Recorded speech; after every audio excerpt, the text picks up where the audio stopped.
Welcome. In this video, I'll show you how to add a client company and invite client users in Zoho Projects. Alright, first up, go ahead over to the top right, click on the gear icon. Now go ahead over to manage users right here, click on it. Now here we have client users.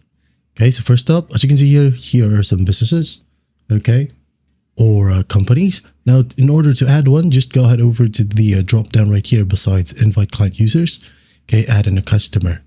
Now the customer name, for example, I'm just going to go ahead and add in answer ASAP. Okay, this is a business, the currency right here.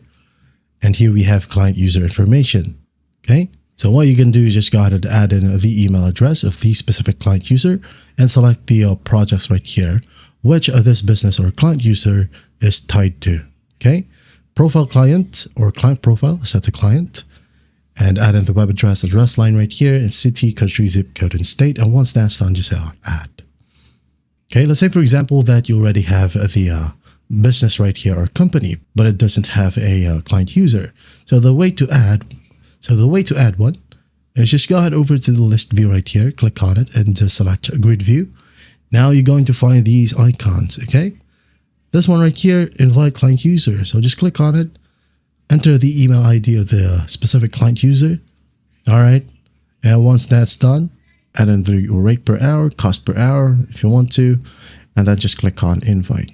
So that's failed right here because this is my own email, okay? Yours will be different. So just go ahead and click on OK, and once that's done, the company right here will have its own client user, okay? That is it. Well, I hope this video helps, and I'll see you in the next one.